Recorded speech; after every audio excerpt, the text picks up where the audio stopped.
Hallucinations.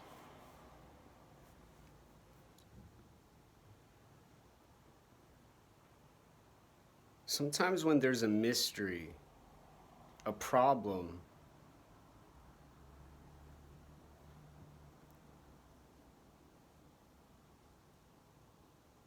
and an inability to solve,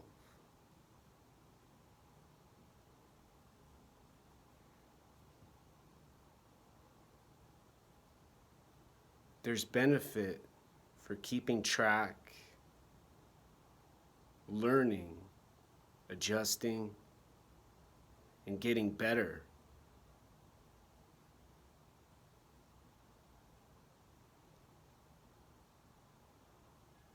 For my entire life, I had good vision, focused and concentrated attention, and no problem visually. But after chordoma, and just before surgery, I had double vision. The tumor pushed into my optic nerve, smashed it. The tumor was removed by the neurosurgeon, and then the double vision went away. I received proton radiation treatment. In a short time thereafter, the double vision returned. Worse at first. Horrible, in fact. Slowly it got better, and now there's just a slight blurriness. However, my attention and how I see the world now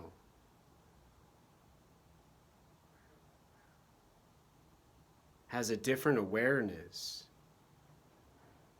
and a different gaze. Hard and fast, direct.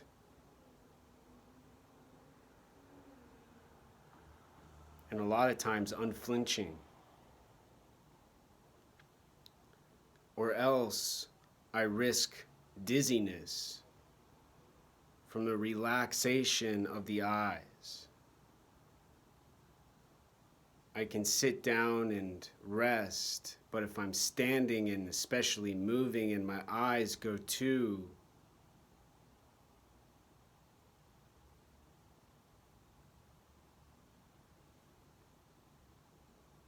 droopy, I get disoriented.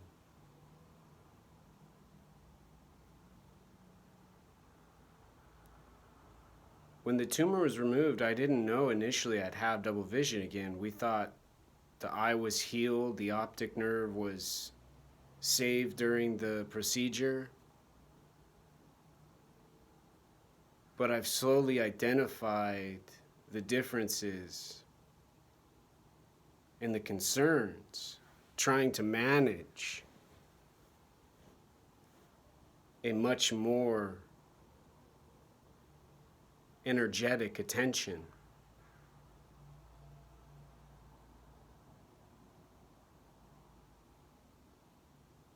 A much more powerful vision.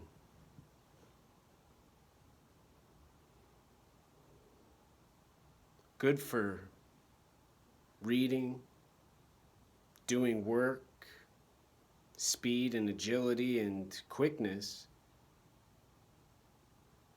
but hard on the days off.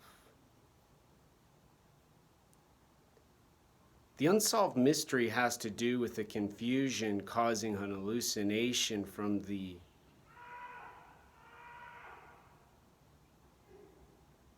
eyes being locked.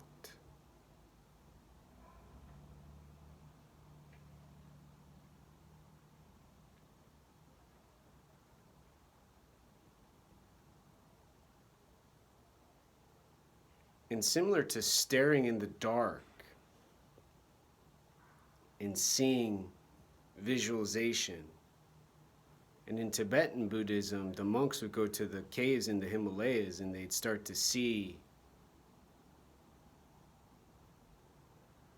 visionary descriptions, some called wisdom, others called practice. And for some people, they get stimulation. They like the LSD, they love the hit of the mushroom. And I don't disregard these options as irrelevant overall.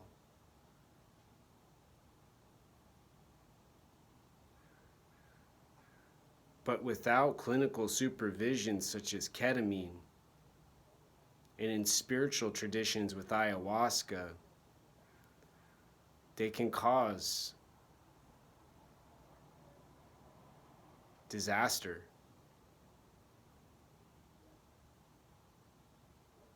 And make life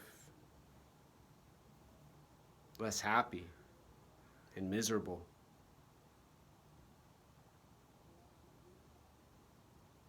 My confusion has been from my attention, and recently the 1,600 pages in the visual neuroscience book with the bright white pages.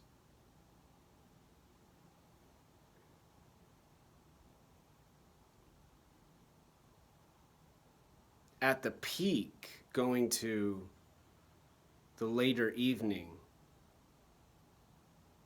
but mostly within the limits of my energy. My eyes have to work and work extra and extra and extra to not always see blurry, not always see a mix, but to see coherently. And I finished the book and was disoriented, confused, and misdirected all of yesterday.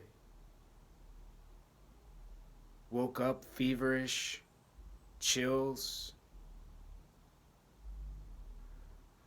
and couldn't stop staring off into space, as some people describe it in writings.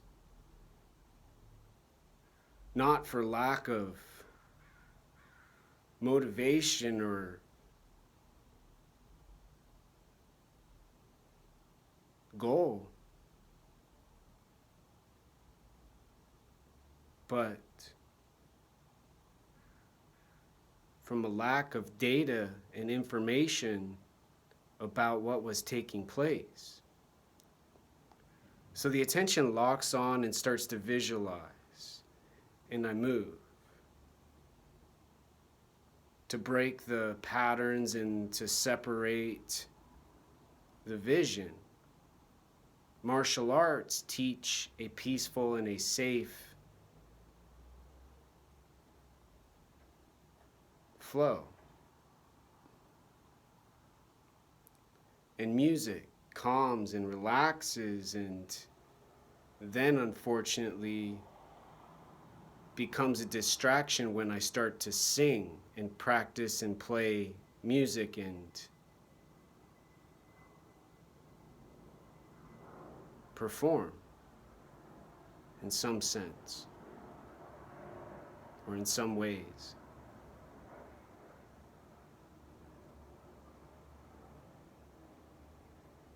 The woman down the hall stares at me and has called the police previously when I had a flashlight and I walked out confused. And she stared at me and stared at the flashlight.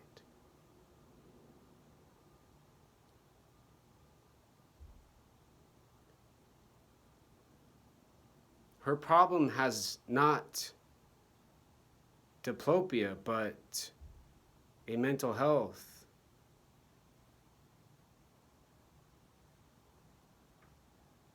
in her life.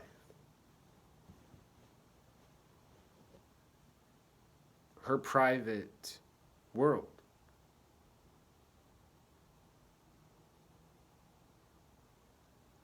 She stares back. And when someone's confused and disoriented and especially hallucinating,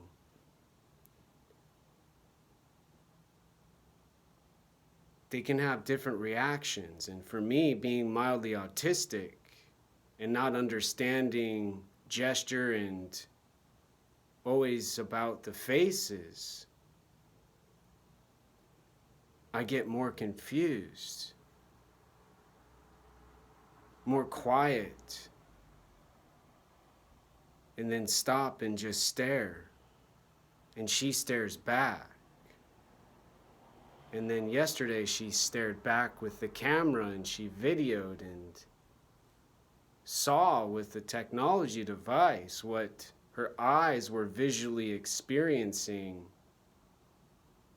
then. And the woman next to her said words, but she stayed silent and called the police. And this hasn't made sense to me. I don't go around and bother people, but have a hard time with these problems I'm describing. I've been trying to figure out for almost 7 years.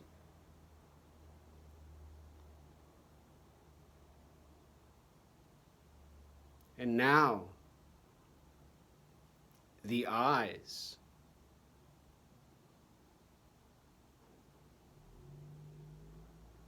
are important for the work and necessary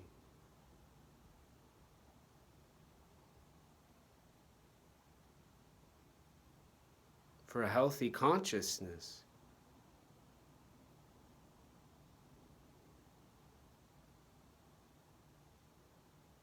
A beautiful image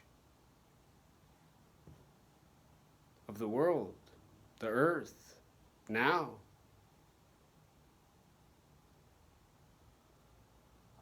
But in order to accomplish these aspirations of making progress, I now have work to do to find choices to make to relax the eyes,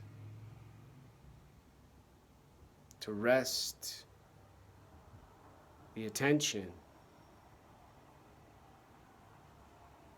to prevent these kinds of distractions and occurrences and risk involved in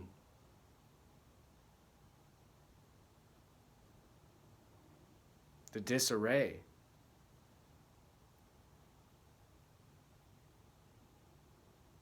They're not fun. They're not exciting. A good friend of mine from college ended up taking lithium and getting admitted into a psychiatric hospital because he did too many drops and too many caps and stems and bagfuls of materials.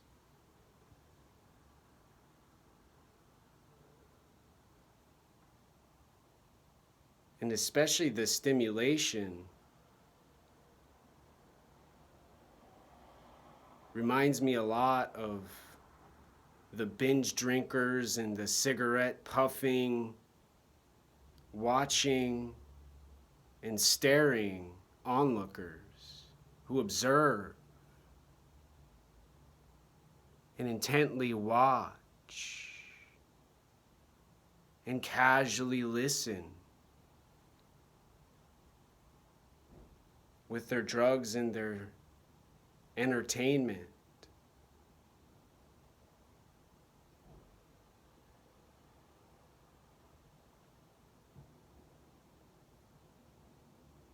Most importantly, to not fear, to not be afraid,